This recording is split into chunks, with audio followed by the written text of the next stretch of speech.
YouTube fellow community, Beach Boys fans, random people on the internet. My name is Giggens, and we are today to talk about the Beach Boys 1983 compilation Rarities, released through Capitol Records, you guessed it, in 1983.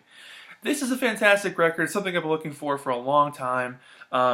It doesn't pop up that often because I learned in doing my research here that this thing was actually pulled from the shelves pretty quickly after it came out. It never charted, and apparently the guys were really fed up with this thing when it happened, and they actually filed a legal thing to get rid of it. So it got taken off the shelves pretty quick. So it was one of those things where if you didn't grab it at that time, you probably never saw it ever again. And most of this stuff has been released in different formats over the years. So I don't think anything's exclusive to this anymore. Beyond maybe, well, maybe not so much. But I think everything else has been included on different box sets and releases and twofers over the years where it's, you've seen it all. This one I happened to find came with a 10-cent sticker stuck on it, which I've got to figure out how to carefully take off with Goo Gone or something maybe. But, yeah, I really was stoked to find this because I've been looking for it for a long time, like I said, and apparently there's a CD version of this which has bonus tracks on it, which I think would be cool to find, which also piques my interest because CDs were so new when this came out. If this was taken off the market, why was there a CD version of it at all? So, because CDs were kind of new at that time, I can't imagine this thing being on CD instantly in 1983, so help with that would be cool. Not sure. Yeah, anyway, this came out in September of '83. But yeah, it's a nice addition to a Beach Boys collection with a bunch of B-sides, alternate takes, and some unreleased stuff at that time. That really makes for a good list. And it's a little disjointed, but that kind of gives it its own little unique flavor and charm, I would say. But overall, a pretty cool release. So it opens up with a little help from my friends, which is, where they say recorded at Brian Wilson's home. I guess it was. It sounds like one of the ones from the Late in Hawaii album. Of course, the letter as well sounds just like that too. So for me, they both sound like they're from that era, the '67 era, where they would have been done for that Late in Hawaii album. Because a lot of that stuff was pre-recorded, and they would have put an audience on top of it just to make it sound typical live album stuff. In the liner notes here, it says that Bruce sings this song. I always thought it was Denny, but I guess it is Bruce, but they definitely... his voice sounds really gruff or deep or something on this one. It doesn't sound like him at all. So it's kind of an interesting take to realize, oh, maybe it was actually Bruce. So I learned something today. So that was cool. I would have put money on it that it was Denny doing that. But I like this version. I always have. It's a nice little simple version where they capture the spirit of the song pretty well in a kind of a calm manner. The ending, I think they nail perfectly. So...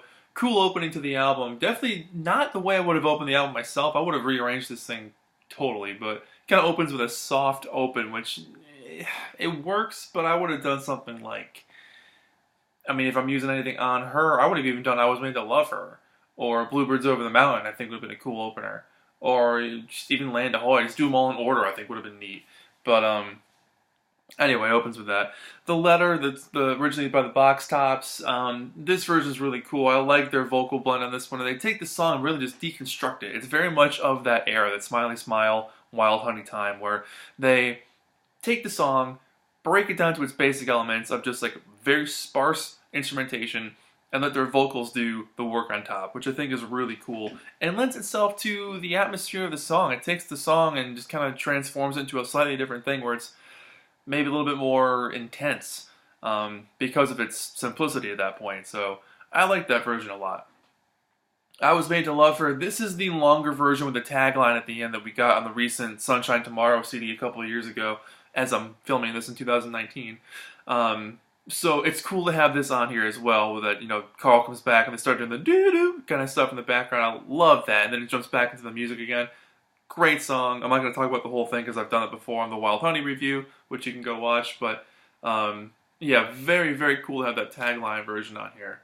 Then you get a couple of B-sides with You're Welcome, which was the B-side to Heroes and Villains. It's nice to have it on a record for the first time.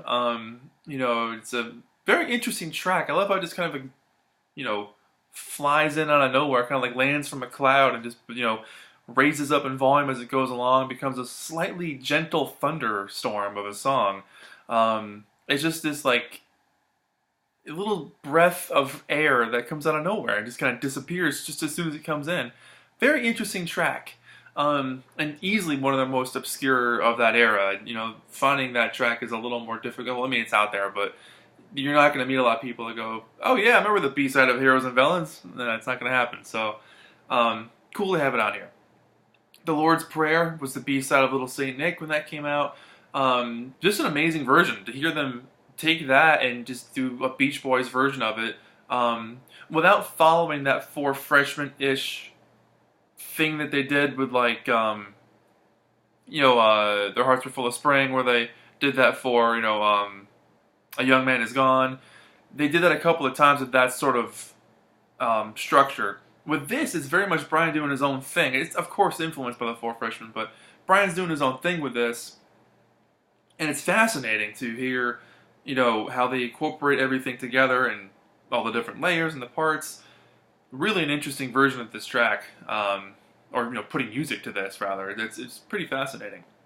Bluebirds Over the Mountain. This one is pretty cool because this is like two different mixes rolled into one. There's like the original mix on the left channel and the Dutch version on the right channel, where they have like an acoustic guitar, a tambourine, a block. Basically, they were told it wasn't commercial enough for a single, so they said, all right, well, let's go change it up. And so they added some more stuff to it to make it a little more punch, a little more impact there.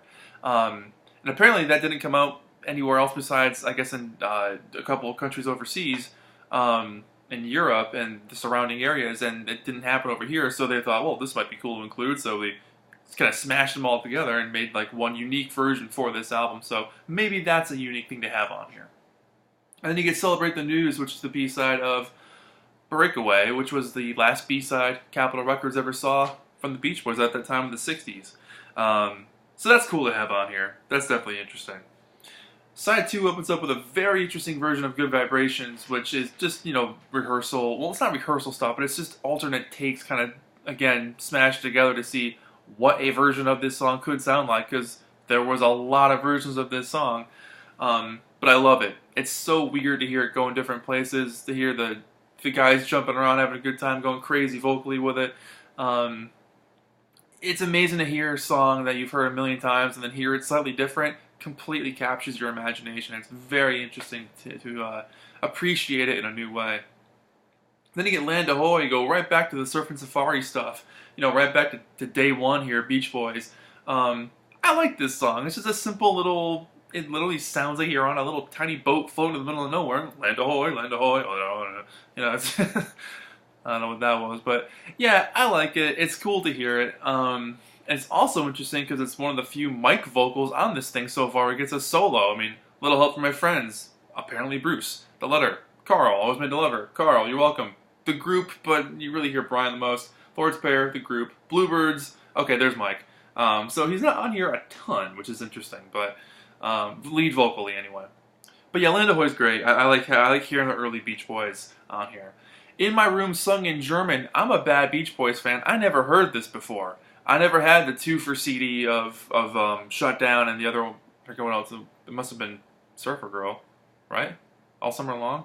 I can't remember. I never had that 2 for CD growing up, so apparently that was a B-side on that thing, so I never heard it, I never knew it, so this was new to me, and I loved it. It was so cool to hear them do this and take a language they were completely unfamiliar with and just nail it. For me anyway, it sounds like they nailed it, so very cool to hear them do their Beach Boys thing in a different language, because this was used to try to break into the German market, but by this time, the Beach Boys music had already started to creep in there on its own, just the American versions, and it kind of took off from there, but really cool to hear them sing in German. I really enjoyed that. Cotton Fields, this is the single version that Al did, where Brian did the album version on 2020, and Al was like, I think I can do this a little bit better. So Al went out there and did his own thing with it. And I love this version. It has a good punch to it. I think the different construction of the song lends itself well to be more of a single-oriented track. More of a verse, chorus, verse, bridge, verse, chorus, ending kind of a thing. So that's cool. I like having that on here. All I Want to Do. This is awesome. This is a live version recorded at the London Palladium in November of '68. And to hear them have this crazy excitement and just get into this song where Mike's just ripping away vocally is very cool.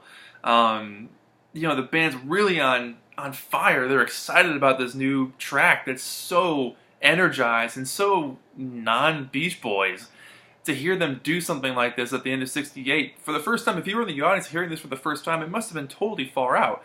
to be like, wow, the Beach Boys are like really rocking. Mike's like yelling at us. Like, it must have been such a trip to hear it at that point. So it's nice to have it on here. It's a good addition to have to this album. And then you get the last track, Auld Lang Syne, which is the version without Denny doing his middle bit, talking over the song, saying, hey, thanks for buying our record, see you next Christmas, that kind of stuff. So that's cool to have the whole original version on here, which is pretty nice. But here's the back cover. The text on here is bloody impossible to read. They did this like white shading underneath bright red, awkward, blocky letters. So like, it's absolutely awful to look at. I mean, it might show up okay in the video, but in person it is just bloody terrible. It's hard to read. There's so much text and there's different sizes. I don't know who the hell is in charge of the art department there, but this came out at a time in the Beach Boys' career in the early 80s where, Brian was off getting treatment. This is right before Denny passed away. Carl had joined the band back again, and they were, getting back on the road as the Beach Boys again, kind of a cohesive unit. And, before things started to take off again with the 1985 solo album and then the subsequent tours and then Kokomo, like, the second half of the 80s was a lot more, I don't know, promising looking for the Beach Boys. I mean, at this point in the early 80s, they were just kind of at the end of their ropes. Like, they had so much BS that they were going through that they couldn't just have fun being a band anymore. It was a tough time for the guys in the early 80s. So this came out at a time where, who knows? I mean, obviously they were always a huge concert draw, but, their music wasn't selling too hot in the stores. I mean, it was, but it wasn't. It wasn't the same as it was back in the day. But this cover's just kind of weird. There's like this creepy dude hanging out. Like, he's not even looking at the girl. He's looking at like the surfboard behind her, I think, which is kind of interesting. I don't know, the art department in the 80s. Who knows who designed this thing? Well, let's see. There must be somebody's name on this jacket. Art direction, Bill Burks. Design, Tommy Steele and Art Hotel. Well, there we go. Now we know. So Tommy and Art. Text is hard to read, man. Text is hard to read. And that's kind of all I got about this thing. There's really not much to talk about it beyond the fact that, like, one more thing I wanted to add before I close off this video is that apparently there was a 1983 Radio Shack release called Rock and Roll City, and there's a version of California Dreamin' on there. Now, I have not been able to locate that. Does anyone know if that version of California Dreamin' is the one that became the one in 1986, or is there a different Beach Boys version of California Dreamin' out there? I've done some research. I found a couple of things. I can't get a concrete answer on it. If you know, please let me know in the comments below here, and we can chat about it. I think it'd be interesting to learn that they did a second version of it earlier than the single release version of '86. So that's it. Beach Boys Rarities. I'm going to give this thing a 9 out of 10. I think it's great. They could have added some more songs or made it a double set. They could have kept going with this thing. I think it could have been a gigantic release, but who knows? Maybe someone at Capitol took a risk and they were like, well, let's just put something out from the Beach Boys because we've put out so much other stuff. Let's just keep going. So who knows? But yeah, 9 out of 10. I think it's fun. I don't think it's necessary at all. But if you're a hardcore Beach Boys fan, it's cool to have in your collection to hear everything in one setup. And before we go, let me show you the inside. Great picture of the guys from the Stacko Tracks era. Lots of good information about the songs. There's definitely, I think, a couple of typos in there somewhere. But in the back is some good pictures of the guys. Just hanging out over the years. And they went back to the old color band label of the 60s, which I thought was a really nice touch that harkens back onto the early days. So this matches the rest of your Beach Boys collection if you were, growing up with this stuff back in the day. So that's it. My name is Giggens. This has been a long video about Beach Boys Rarities, and that's it. Thank you so much for watching. I'll see you guys in the next video. Bye-bye.